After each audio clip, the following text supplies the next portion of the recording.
Greetings, greetings, greetings. Welcome to Ubiquity for the love of each other. Today, I will be hosting a show by myself. My co-host is not feeling well this morning, but we want to welcome you.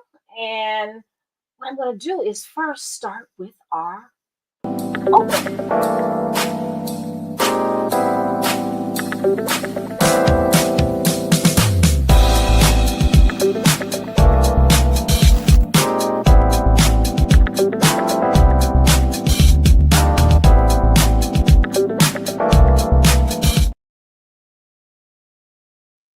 Welcome again. Happy Mother's Day to all the mothers out there. I am the co-host of Ubiquity for the love of each other. My co-host Camille Wyatt is unable to attend today, but we want to wish her well and pray that she's feeling well. I have an exciting show for you today. So in Ubiquity, we have, of course, the pillars of our organization: brotherhood, sisterhood, family. And so today, in honor of Mother's Day, we decided to do a show on motherhood. So I want to bring in some sisters, my sisters, to the stage. Okay, let me get everybody in, and then I do the intros. Okay, so we have Ayana from 2026, trial period 2026. She came to the 2006. 2000. Oh my God, I'm tripping. Woo! 2006. Thank you. We have Katrina, trial period 1979, and Carla from 1986, which is a year after I came in, actually. So welcome, ladies. Welcome. Hello. Can y'all hear me? Hello. Oh, Yes. Okay. There you go. Katrina, you gotta tilt your computer down a little bit for me. So y'all, I want to just kind of start. We always do the how you came to Howard, because it's good to get background on folks. So, and we can do it, Ayana, we can start with you at the top there. What made you want to come to Howard University, select Howard University? That was nothing but God, because I was not checking for Howard. I really wasn't. I was trying to go to University of Illinois in Urbana-Champaign with my friends, and God had other plans. I had applied to Howard. I don't know why. I just did, and some other schools. And I didn't get into the school I wanted to go to. And then a Howard hoodie magically appeared in my basement. Don't nobody would know where it came from. It just was there. And I got accepted to Howard with a full ride. And so I was like, no, duh, I'm going to go there. So it was really just a fate of the universe for me to go to Howard. Wow. So tell us where you're from and what your major was at Howard. I'm from Chicago, born and raised. And my major at Howard was human development, which is in the School of Education. Okay. What about you, Carla? From California. I arrived California. Go ahead. Yeah, I'm from Los Angeles, California, but really I've lived in this area for so long that I can barely claim to be a California native anymore. I arrived at Howard by way of Fisk University. I did 2 years there and then transferred over to Howard, which was my mother's first choice for me. So I probably would have started at Howard had she not said Howard was her first choice. You never do what your parents say you want to do. They want you to do. And my major was broadcast management with a minor in business administration. Is there something else? So why did you choose Fisk then over Howard? No, why did you choose Fisk over Howard initially? So I chose Fisk over Howard. First of all, my mother had a girlfriend that attended Fisk. I attended a Catholic high school, predominantly white and Latinx, and I wanted to be around Black people. And when she was talking about the good time she had at Fisk University, I said, sign me up, please, now. And that's where I went. And as we have made like long-lasting friendships at Howard, I made the same at Fisk University. And so it was a very small community. I would have stayed there had their funding, their accreditation started getting a little weird because the endowment like dropped significantly while I was there. They had big financial problems. So I jumped ship. I got you. And Katrina, what about you? How did you get to where you're from and that as well? Major. Okay, I'm from Shreveport, Louisiana. And I majored in broadcast journalism with a minor in education, and I also got my master's in education from Howard as well. And as you know, I'm in Grambling University, Southern University backyard, and all of my relatives went to Grambling. Everybody went to Southern. So I was trying to get far away. And I also had members of my church and members in my community that went to Howard. So I knew of Howard through them. So I applied, got in, and so I left and went 1,500 miles away. So what this is great because there's so much connectivity here. Y'all don't even know it. Even we from Louisiana, California, Chicago, and Texas, education, broadcast. I mean, so it's amazing because I was a communication major as well. But I didn't even know about Howard in terms of, I didn't know about HBCUs, didn't know about Howard. My sister introduced me to that. So how are you all knowledgeable of Howard anyway? From someone in your family? I mean, my sister saw it in Jet and Ebony, and that's how she started wanting to move toward Howard. But how did you all even get adjusted to, knowledge of, HBCUs and Howard at that time? That's a really good question. Well, yeah, the media. Like I said, I was familiar with HBCUs because I think Louisiana has about 8 or 9 of them. It's a lot here.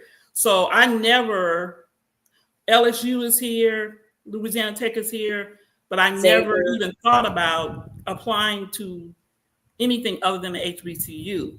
And of course, Howard was the Mecca. So I was thinking, not that they were better, that Howard was better than any of those universities I just named, but I was drawn to Howard because of its excellence. And like I said before, I had church members who went to Howard and community members who went to Howard. So, matter of fact, the first one of my math teacher's son went to Howard, and he had a yearbook. And I looked through the yearbook my junior year, and that's when I decided, oh, I want to go here, because what I saw in that yearbook was one, black folk, and then they were really, I just wanted to go somewhere that I knew that I would be welcomed and nurtured. So that's, and not that I wouldn't have been nurtured at Grambling or Southern, Dillard or Xavier, but I really wanted to get away from home. So Howard was really appealing to me because it was the Mecca and it was away from home. Ayana, what about you? Yeah, I remember my earliest memories of HBCUs were from like the Cosby Show. Seeing, everybody talk about it and wear it on their hoodies. But my family went to HBCUs. My dad went to Lincoln. My aunt went to Lincoln University. My grandparents went to Wilberforce. And my mom, I found out later, applied to Howard, but couldn't go. So, again, I think that was that, universe conspiring for me to be there. I was thinking about FAMU. I hadn't thought about Howard until, it just worked out for me to apply there. But same thing, I also wanted to get as far away from home as possible. And I thought that was going to be New York or the West Coast. And also, fortunately, I had family in DC, so my family felt comfortable sending me to Howard. Okay. What about you, Carla? The same family friend that mentioned Fisk, I believe, also turned me on to Howard. So it was Fisk, Howard, Spelman. And then because I think, as we say, the common theme was wherever I'm going is not going to be here in LA, where there's UCLA, USC, all kinds of schools, right? And in all of our cities, there's these reputable universities, but there's also, I think, a drive amongst us on this podcast to explore the world and get away from home. And at 17, you can imagine why I would not want to be at home anymore. I think I landed at Fisk like 2 weeks before my 18th birthday. And I wanted, but I knew, so of all the schools that I applied to, I think one of them may have even been a girls' university in like Northern California. But I wanted to be around Black people. I wanted to be around people that looked like me. And Nashville was cool. This was a wonderful experience. But when I got to Howard University, I was staying off campus. Third and U, something like that. Anyway, I got on that G bus that takes you from Howard to Georgetown. Me too, yes. And there was a brother on the bus with a briefcase and shoes. And where I come from, you took the bus because you were too poor to have a car. Here it was, oh, this is a means of transportation. I'm never leaving. And so I have been here. I did come out of Howard, but I have been here because of the sense of comfort in not being the only one. Of course, we go into the workplace and we probably found ourselves amongst being the only one, but just being in this city at the time, it was called Chocolate City for a reason. Yes. Or a so it just now it ain't Chocolate City no more, but here's another story. But it just seemed like there's something innate in all of us, just the innateness to be around our people. And so some that drives me in terms of my thirst and hunger to be immersed in my culture, in my history, and all of that. So what for you all, and we'll go first. Katrina, you can go first. So what for you all pushed you or drove you to find Ubiquity on campus? How did Ubiquity come about for you? Katrina, go ahead and go first, because yours is starting in 79. Mm-hmm. Believe it or not, Ubiquity way back then was the best kept secret on Howard's campus. The reason I saw a sign that said Ubiquity is coming. Mm-hmm. And then I, going across campus and I saw another sign that said Ubiquity is coming. So that's what intrigued me. I'm like, what is Ubiquity? And I went to their open house and I said to myself, these are my people.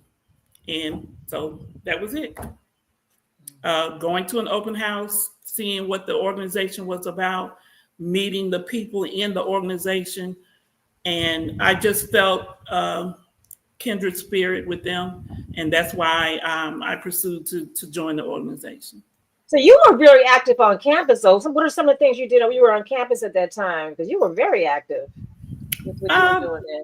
I was I was in the marching band. I was working on the yearbook staff. I was a chapel usher. I wasn't just didn't have anything to do. So my thing was the organization had to have some kind of purpose. Now, what really drew me to Ubiquity was their community service platform or their community service arm, because that's what I like, getting out in the community and doing things, helping the community and helping the people. So the community service arm of Ubiquity was really what drew me in. Mm-hmm. What about you, Carla? How do you? And I think I told you about Ubiquity, but I don't remember talking to you about it. But because we had a class or something together. So full disclosure, I think maybe not Katrina or Ayana, but I think everyone in Ada's orbit has probably lived with her at her house at 115 B Street Northwest, Washington, D.C. And her phone number was like the number that I have known all my life. So when she relocated, I cried because the phone number, I wouldn't have access to it anymore or the house. But I think it could have been you, or I saw an open house or something that I went to. And when I got to Howard, it was so big that I did not feel grounded at all. So it went from Fisk to Howard, and I had always been in small school settings. Mm-hmm. So to have an organization that was co-head, it wasn't about pledging anybody. It had African roots in Saba. It had community service. It was like, yes, these are my people. And I remember my I remember my interview, and I was just like, I was so nervous. You all said, calm down, it's going to be fine. Because I think my voice was trembling when I was speaking. But it really, because I lived off campus, I really had no like frame of reference for what that Howard experience could really be, because I was off campus with someone who did not attend the university. So it was a good way for me to like really become more entrenched in the Howard University experience. Okay, what about you, Ayana?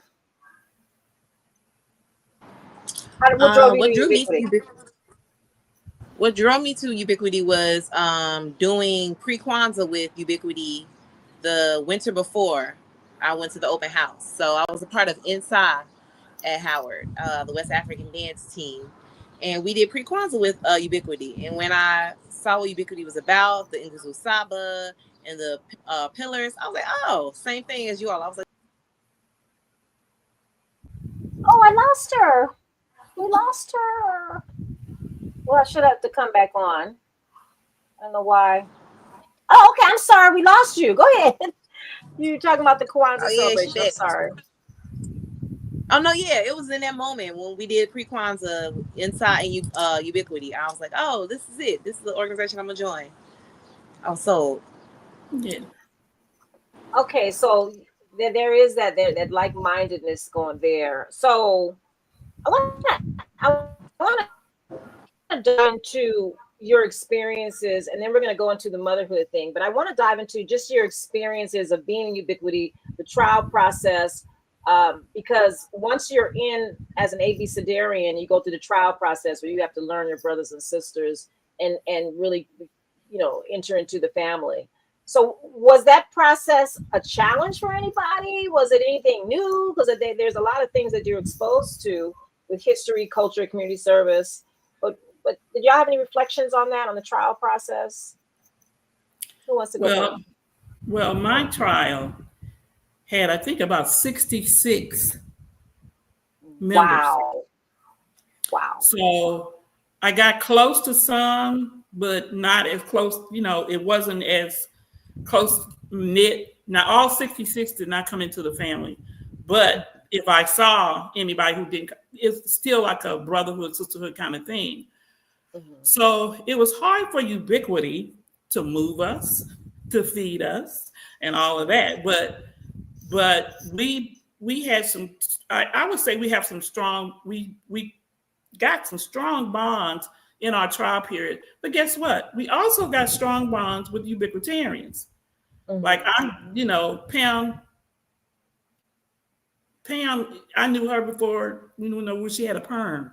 So, I tell people that all the time. And if people that don't know Pam, she's very natural now. But and Stephanie, and I not only bonded with my trial brothers and sisters, but the Ubiquitarians who were bringing us in, I bonded with them, and they're also lifelong friends now. Lifelong. I mean, I just talked to Pam the other day. Matter of fact, I'm praying for her right now because she's going through some cooking stuff for her daughters. For her daughter's fiance's family, so we're praying for her. So everything goes well, yes. So we're, I'm saying it's one of those things where I may not have spoken to you for a long, long time, but we pick up where we left off. Like when this morning with Ada, hey girl, yeah. Carla sold my house when I moved back home.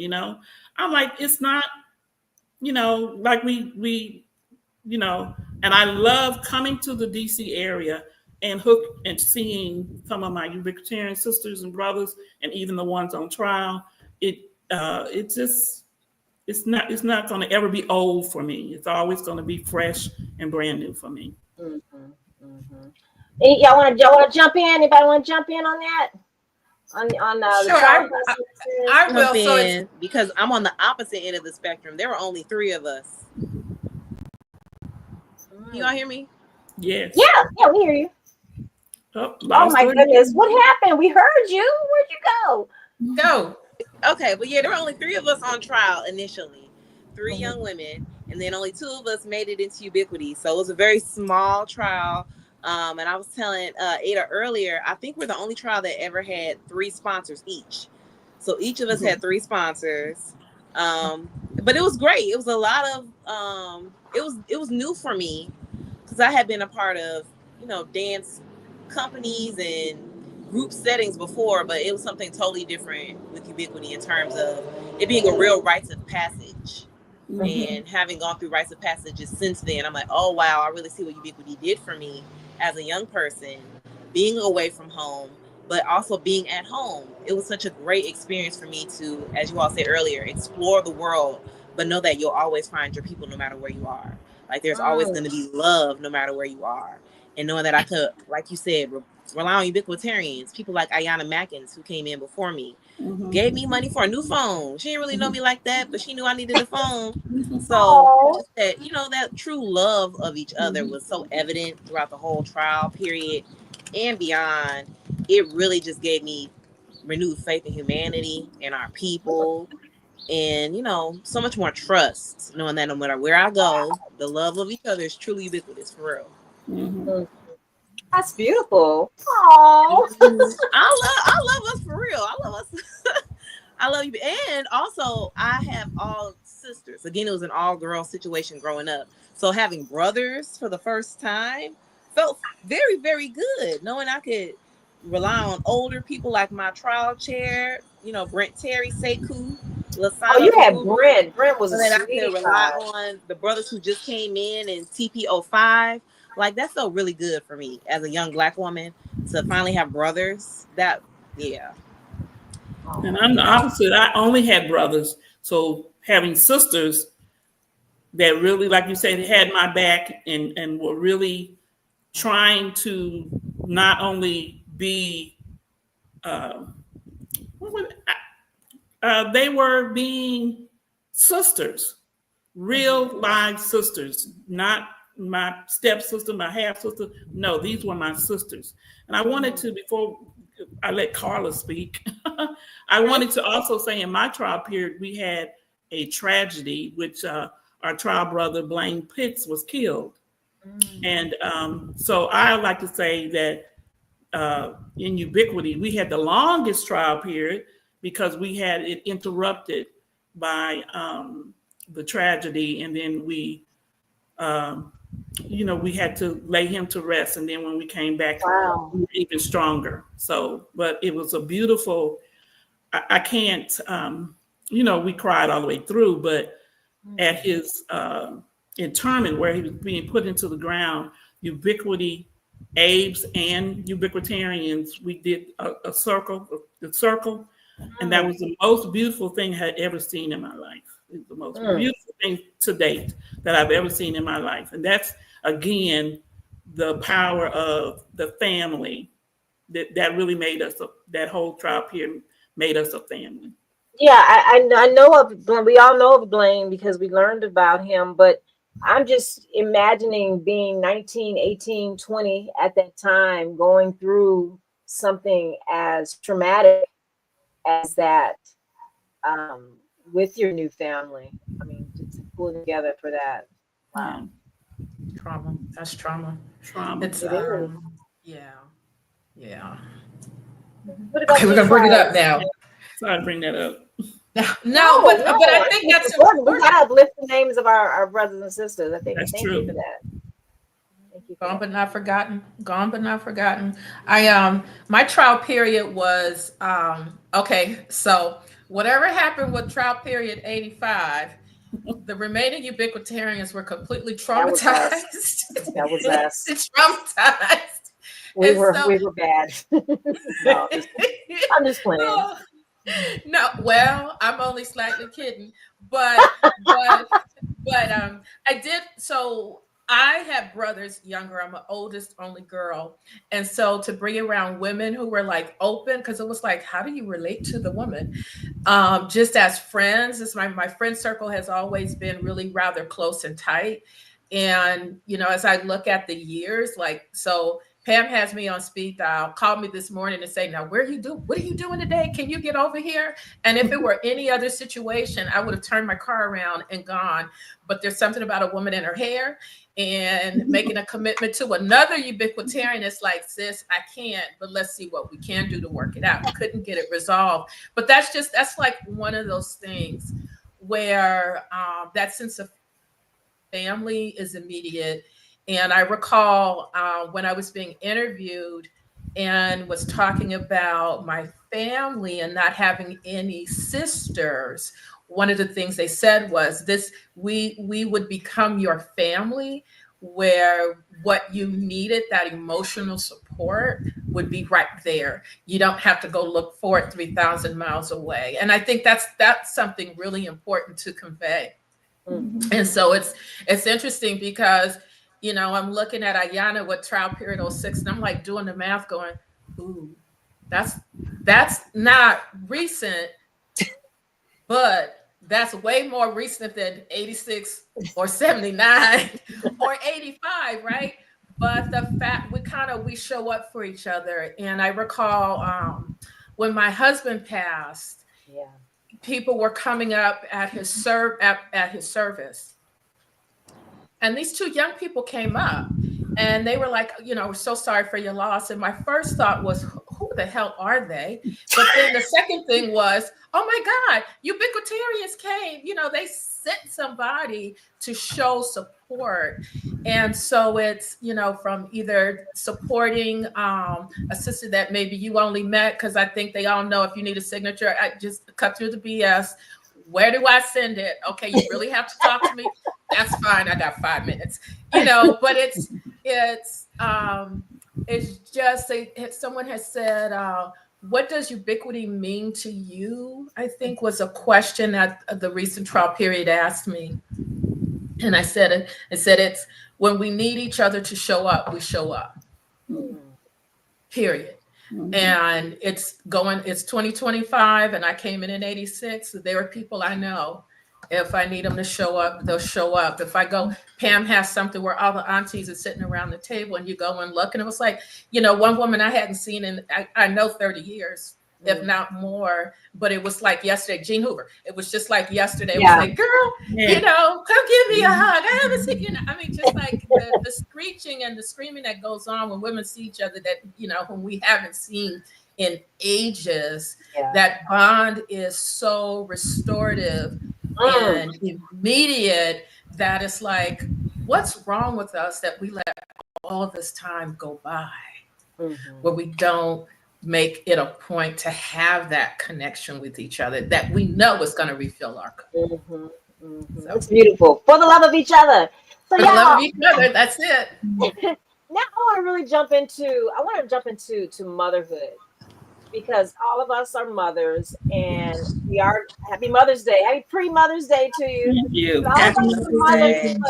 I want to know, basically, from your experiences in Ubiquity, beyond how you grew up, but from your experiences in Ubiquity, was there anything that impacted you or that stuck with you on how you wanted to be the matriarch of your family? I mean, was there any learned lessons, anything that you took from Ubiquity or from Howard, from your experiences from being at an HBCU on Howard's campus? I would say community, first and foremost, and giving back. And I think Howard really made that impression on me. Well, no, Ubiquity made that impression on me in terms of your community and how you, and the principles that you lean on.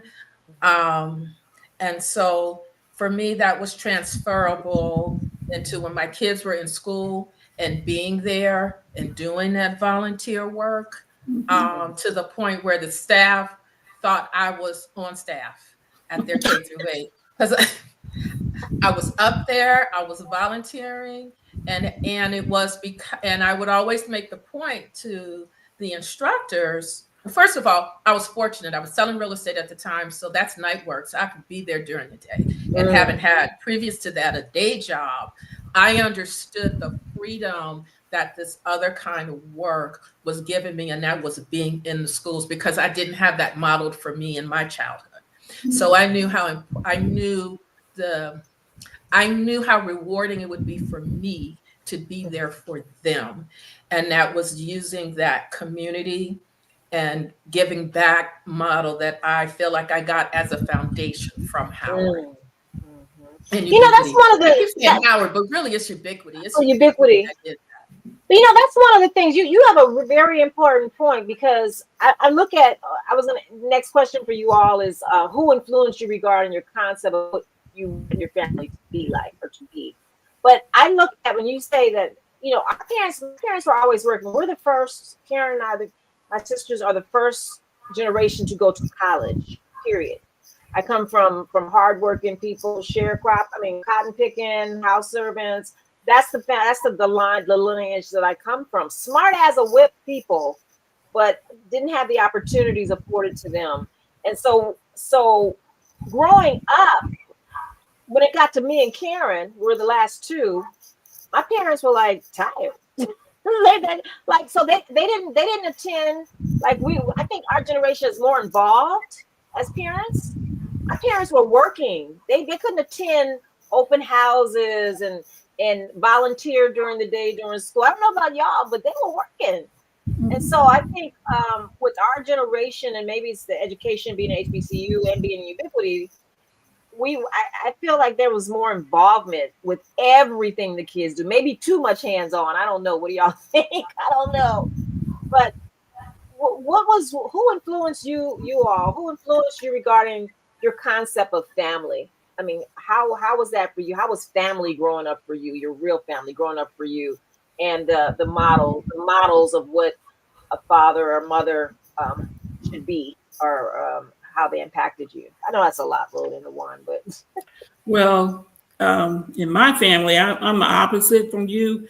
I mean, they were sharecroppers and blah, blah, blah, but I'm saying it was expected for you to go to college. And I was not, my generation was not the first generation in my family to go to college.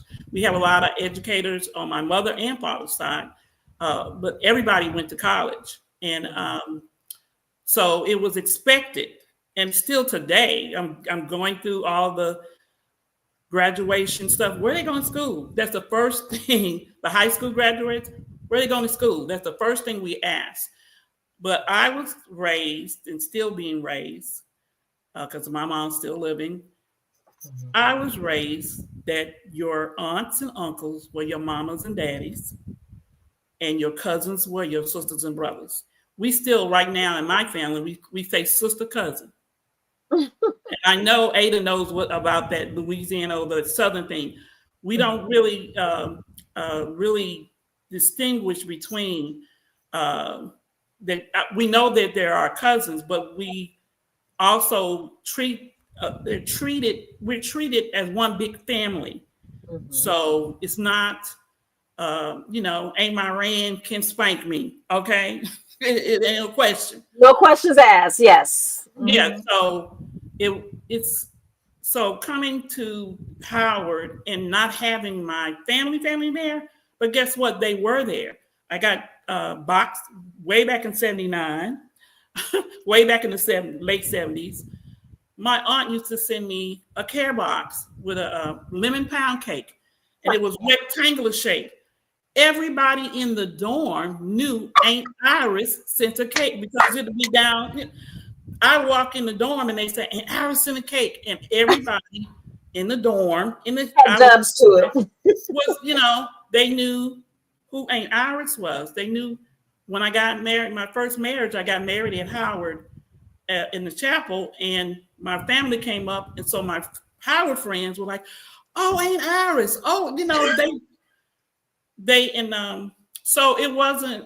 It was a thing where I didn't have physical family in DC, but I did have my family still supported me.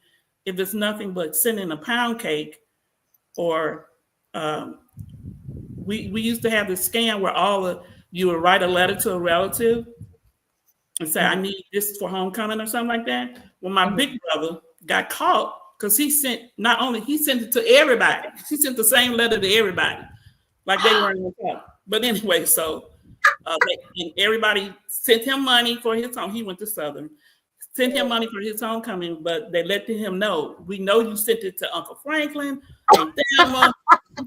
Don't think I'm the only, but it was, y'all, I'm missing some of them because they're going on be with the Lord. But family, and that's what ubiquity meant to me. Is like Carla was saying, if my daughter is in the DC area right now, if something happens, it takes me 5 hours to get there by flight, but I can call Pam and say, Pam knows where my daughter lives, has been there, has made, what I'm saying? So it's like I still have family that's not blood related, but in ubiquity it is blood related. But so true, so true. So let's get into the aspects of kids. So like, how many kids do you have? Where are they now in their lives? And I just want to kind of get a sense of the biggest challenges you face in child rearing. Ayana is still in the midst of it. You all got grown ass kids with Katrina has a granddaughter. But I want to start with you because maybe then we'll go to the old heads. What is the biggest challenge? Because you're dealing with so many forces right now with the added, we didn't have internet. We didn't have some of the things that these kids are dealing with. So I know you talked about homeschool, all that, but so tell us about where you are in your child rearing journey and the ages of your kids now. Deep breath. Yeah. The biggest challenge is shifting the paradigm in our families about what we're doing, what childhood is, what family is, what community is. So listening to Carla and Katrina, I can relate in some ways, where ubiquity was definitely an extended family, a home away from home. But unlike Katrina, having more Southern background, my family is full of Northerners. We've been in Chicago for many generations. So there's this Northern mentality of like, this is my family, that's y'all's family. Like, my aunties ain't really my mamas like that. They my aunties. So there isn't as much community when you have a more urban, Northern, or Western way of approaching family. So I'm definitely, based on my experience with Ubiquity, based on my experiences coming back to Chicago and finding my own community, I'm more so like trying to pull my mama and my daddy and, my husband's mama and their daddy out of their individual kind of boxes and bringing them into the larger community. So that's been the hardest thing for us, really, like having people through the artist community that we found in Chicago, because my husband and I both are musicians and dancers. We found family. Multi-generational family that's a lot like Ubiquity, because when I moved away from DC, I'm like, oh, my Ubiquity family, oh, what I was gonna do? But over the years being away from DC, I've been able to find kindred spirits again. So we have people outside of our blood family, but when it comes to our blood family, they don't really quite get it. They're very insular. Like my dad don't like leaving the house, so that's really the biggest challenge, like having regular support in our genetic family the way we have support in our community family, and trying to how does that feel? How does that make you feel? Because that's a shift, like you said, a paradigm shift that you have. It's a paradigm shift again, because my parents worked too. My parents were very they were very involved and present, because I danced all throughout childhood. So they would both be at recitals. They would make sure they took the day off for my dad because he's a police officer, and my mom was just naturally off because she's a teacher. So they would always make sure they were present in our activities and our recitals, but they would work most of the time. So at home, we didn't really, get to interact with them much outside of them being tired. So now I'm life schooling my kids. They're always with me for the most part, except for times where when they're older now, my oldest daughter's 8. I'm able to take her to different activities where she can be by herself. But it's been a paradigm shift for me to really firmly believe that my kids are supposed to be with me for the first 7 years of their lives. Like they were once in my body for 10 months. So to immediately push them into daycare, that didn't sit right with me. And I was a teacher, just like my mom, in schools. I taught in private schools, public schools, charter schools, and it just never sat well with me what we were doing. It didn't feel authentic, and I realized how everybody was stressed out, the parents, the students, and the kids. So when right before I was pregnant with my second daughter, my spirit was like, it's time to go. It's time to leave. And I left my charter school and I hadn't turned back since. So it's been difficult for me to shift my personal paradigm and make my mom feel okay with the sudden shift that I made from making this good money after having gotten this education with my degree. Like, I'm not taking a safe route. I'm taking a very weird route. But I know not weird, non-traditional, not weird. Yeah. But I know that it's really an ancient route and it's an older way of being that, you know, my parents are really disconnected from. So that's been very difficult to like have them feel comfortable with what I'm doing, knowing full well that I feel good about my path and my journey and the support I'm getting. So that's been the most difficult thing. I mean, it takes a special person to do homeschooling. I applaud you. Right. Because I was like, daycare, come get her. I needed that space. Come get them. Like when people are like, oh, I'll take so and so. Like if they take 1 or 2 or 3 or 4, however many hours, it's a blessing. Thank you. God bless. I definitely need that. So that's where community comes in. Where like, you know, my kids are like that too. Everybody's their auntie. Everybody who they feel comfortable with in our village, you know, spending time with, they understand their family. My parents are a little bit more like, you know, closed off in that way. But yeah, it's been great the support I've received from people who are not blood family, but truly kindred spirits and get it. The different artists in our community, people who are more connected with, you know, their roots and their culture. Yeah. My parents were definitely like, you know, work, get your pension and then retire just like they did. Yeah. But taking a divergent path, it's fun and challenging and a little scary for them. But I feel supported. It's in your spirit, though. I think that takes a special person to be able to do that. I applaud you. Thank you. How about you, Miss Carla? Carla, between one of y'all. Wait. So what's the question? Your kid. Oh, you didn't say your kids' names and age or your ages. Okay.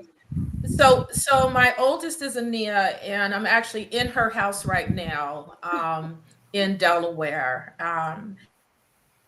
And she is probably dropping off her dog, my grand puppy son, at my house while she goes and hangs out with one of her girlfriends. But I think and then I have a younger daughter. So Ania is about to be 32. And then I have her sister, Imani, who is 30 and engaged to be married. So there's a lot of transition that we are all in the midst of.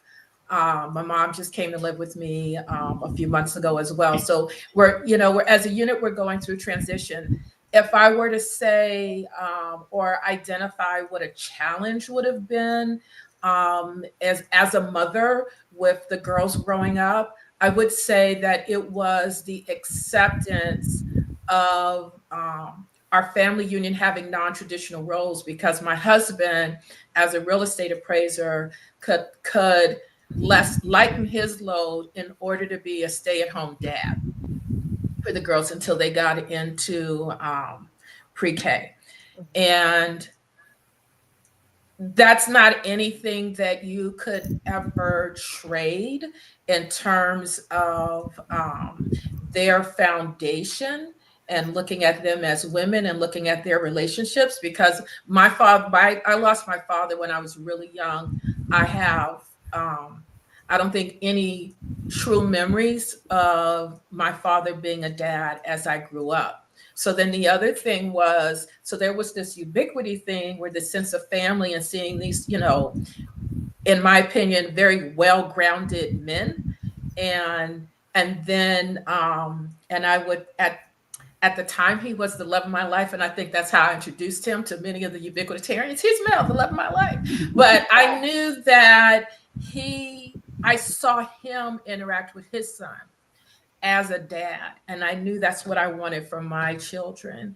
And so I don't know what they saw in our relationship because we see different things. People, it's kind of like mom and daddy, they fight and go in another room. Oh, mom and daddy, they're happy we can come out, or everything is, copacetic. And while our relationship was strong and good as a family unit, I know we were on point. And I see that in them as women now. When Ania, who had a full ride to Howard, I don't think if she had caught the bus, I think Howard would have paid for her to take the bus. Instead, she chose to go to Drexel University. And because she wanted to pursue a different path.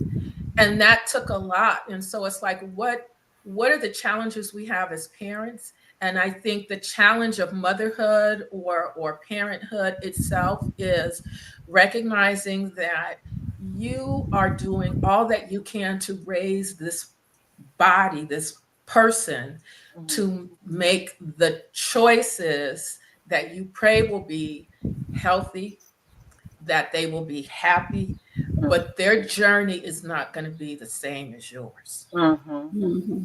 It's just not. And so I think the challenge continues to be, they grown people with first world problems. They went to school, they graduated from school, they have advanced degrees, they got mortgages and car notes. I'm good. And every now and then a girlfriend says, they did everything you told them they needed to do.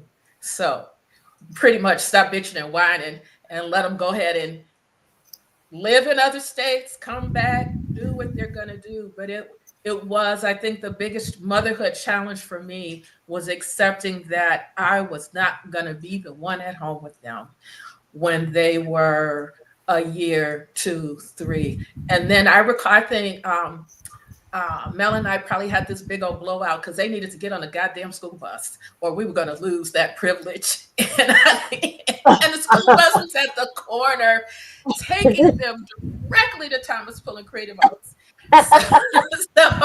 So it was, again, but what kind of challenge is that really, other than helping your partner accept the growth of these little beings to become independent because they can't live at home forever. I remember when Mel and you let the girls take the car and drive and pick up my daughter to go hang out at a club when they were teenagers. That was a big one. We were calling each other. Where they at? And I think Ania was the oldest one. So she was, I'm the one in charge tonight. And it was like, don't drink. I don't drink. Okay. Get home safely, call at all the points. But then also, like, Ania went to high school in Baltimore. I mean, it's, that was rushing to a train station and putting my teenage daughter on a commuter train to go to another city to this school where when she auditioned, she was like, this is where I want to be. And we were like, how do you not support that? And it's trusting yourself to know that you did the work for them to go out there and not act like they fell off the curb and bumped their head. I mean, it's been a lot, and it still is. When it's she stressful, it's still stressful, even though they're grown ass women. It does not stop. Katrina, you reared a creative daughter, and so Ayano's creative person is dance and performance, and Carla's raised. So, what do you have to say in terms of seeing that at an early age and nurturing it, and the challenges that you had moving forward? Right. What Carla was saying about trust.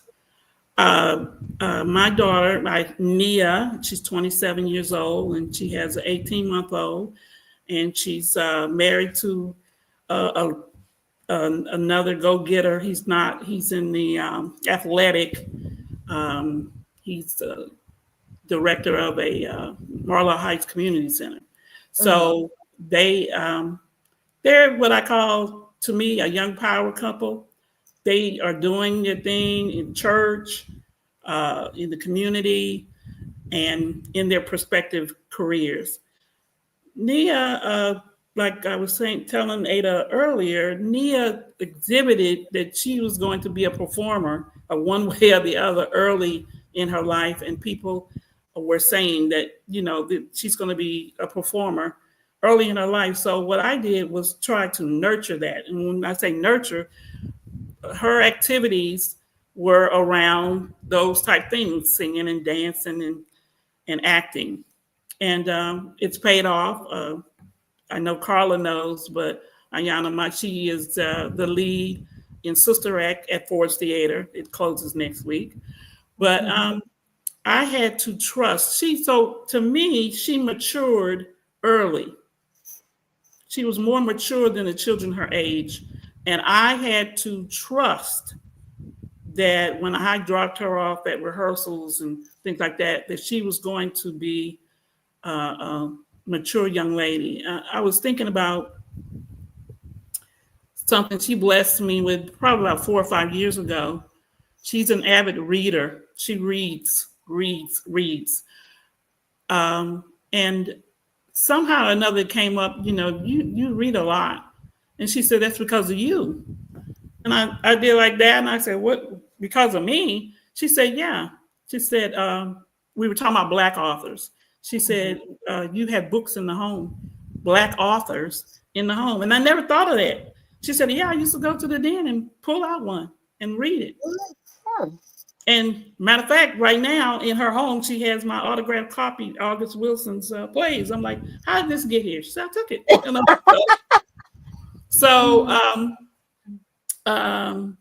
But to me, just watching her grow up and just like you said, letting go, knowing that this is her call and this is what I think she was put on. I felt like she was put on the earth to do.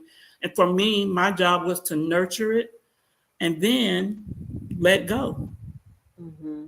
And I was going to ask what in the Nguzo Saba shaped your development of your family. I know you have a Nia in your family, and you have an Amani in your family. Those are some of the principles of the Nguzo Saba. But I had Nia when I was 39 years, 9 months and a day old. Wow. So I was seasoned. When trying to decide what to name her, I said to myself, God must have a purpose for her. So I named her Nia. Because I think she's also showing that God has a sense of humor. Because that's me having a baby at 40. I was like, oh, you must be funny. But she grew into her, like I said, I tried to make sure that whatever she needed, and I still do that today, she knows that if she needs something, she can text me and then blah, blah, blah. But now it's all about the baby. She'll mention something and it'll be on her doorstep the next day. So she'll say, Mama, I just said, I'm like, well, yeah, okay. Exactly. And I'm glad that I'm at the point. The other day she was looking for mother-daughter dresses, and I sent her. She got a mother-daughter, the dress, the mother-daughter dress, and I just sent her the money. And she said, Mom, why you do that? I didn't need you to send me the money. I said, I wasn't able to do mother-daughter dresses when you were a baby because I did not have the money. So I just wanted to make sure that you could do all those things that I wanted to do with you as a baby or as a child that I wasn't able to do. So that's what I'm here for now.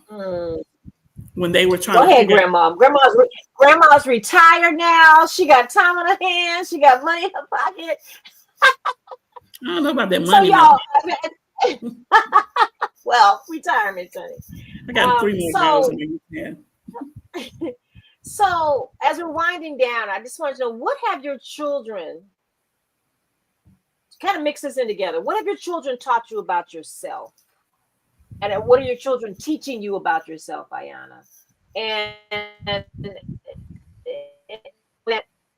what you've learned. Do you have any advice to other Black mothers with children, raising children or children? Not all at once. Again, that word trust. Exactly what Katrina said. Just trusting myself more, trusting them more.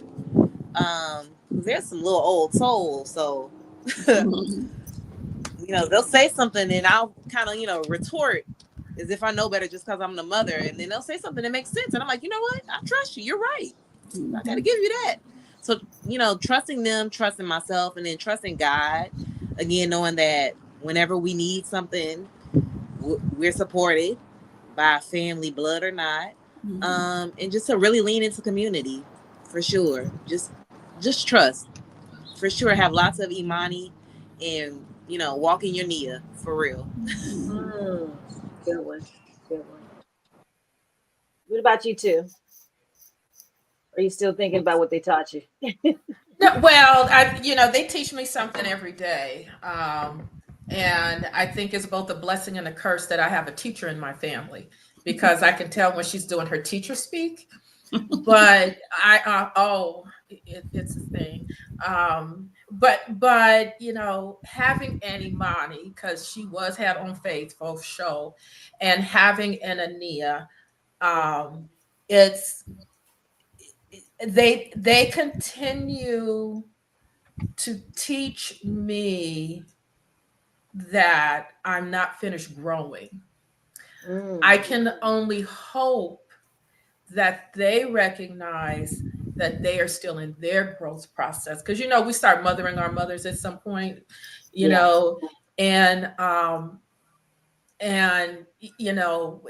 Ania was, in my opinion, supposed to be an attorney, because she could argue with you about the sun being up in the sky, whether it was there or not, and provide a really convincing argument.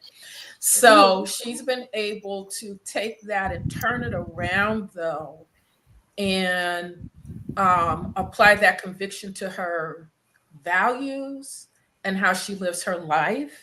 And we were having a conversation a couple of days ago, and I'm fortunate that we three talk on the phone frequently, but she was telling me something about how someone thought they were smarter than she was based on her occupation. Because why would someone choose to be a teacher when they could go out and make a whole bunch of money? And that's not what's important to her. And excuse me, so as I hear her articulate her values and how they challenge me, they continue to challenge me. And I appreciate that, because I do feel that we're going to grow. My grandmother used to say, I'm not through learning. When I'm through learning, then I don't need to be here anymore. So I'm always about growth and reflection, and really making sure I model for them what wellness looks like, what taking care of yourself looks like, standing up for yourself, and really occasionally not taking any crap from them, which they don't, it shuts them down. They're like, you're not yelling, and yet you're not doing what we think you should be doing. It was like, and watch me do it some more. So growth, it's growth. It's always about growth, I think. That's a good one. My daughter and I have a little saying, and it's I'm watching you. When she was a little girl, I was videotaping her, and back in '70, in the early, when she was a baby, we didn't have these little cute phones. We had a whole video cam thing, and I was videotaping her. I heard she used to have a toothbrush that jingled when she brushed her teeth. So I heard the toothbrush jingling, but it wasn't toothbrush time, So I peeked in the bathroom, and she was brushing her teeth. And so I got the video camera, and I put it on her brushing her teeth. And she turned and she said, "You're watching me?" Like that. So if you see in past programs and stuff like that, you'll see I'm always telling her I'm watching you. So guess what? The other day, she was fussing at me about drinking more water. And then she looked at me, like we FaceTime all the time too, Carla. She looked at me and she said, "I'm watching you." And I got off the phone and cried. But so, you know, saying so, it's like she is so, you know, let me know that when she was a baby, I was watching her and making sure she was good. Now she's watching me. It's like you said, Carla, she's mothering me and telling me, I'm watching you. I'm watching you. You need to drink more water, mama. And so I don't want to cry. Oh, you know, one of the things that I've always taught my daughter was, because it was just the two of us growing up. So she was always around me, always around my family. But one of the main things that you can even probably ask her today, what is it that your mother's taught you that I taught her that don't get used to nothing because it's going to change. Mm-hmm. And that is just with everything. Don't get used to it. You're happy, you're up, everything's great. Don't get used to it. Appreciate the moment, appreciate the time, but don't get used to it. And I think that way you can handle things better when it does change, because you know that it will. So maybe, I don't know, but that's one of the things that and I've always tried to teach independence, strength, independence, speaking up for yourself. So when they are independent, they do get dependent, they start telling, they watching you and they doing all that, you can't say shit because you put it in them. You put it in them. This independence, you put it in them. But you all, I want to thank you for this time. I think this has been a great show to talk. We could talk about motherhood forever. I had like 10 more questions, but we got to roll. But I want to wish you all again a happy Mother's Day. Mother's Day is every day, because without us, there's a saying, our women keep our skies from falling. And I think as Black women, we have so much extra that we have to do to keep our children strong in a society that doesn't value them, in a society that turns their back on our kids. So, we want to get have folks, let folks know that we need to keep our families strong. We are the matriarchs. We need to keep ourselves united, and just keep building and learning and growing. But somebody watching us. That's hard. So I want to thank you all again for this time. Thank you. Yes, enjoy the rest of your weekend. Wait. Go ahead. I'm sorry. Go ahead. I want to take a picture of us before. Smile. Yay. Okay, there we go. Yeah. Okay, there we go. All right, y'all. For the love of each other. For the love of each other. Thank you, Ada.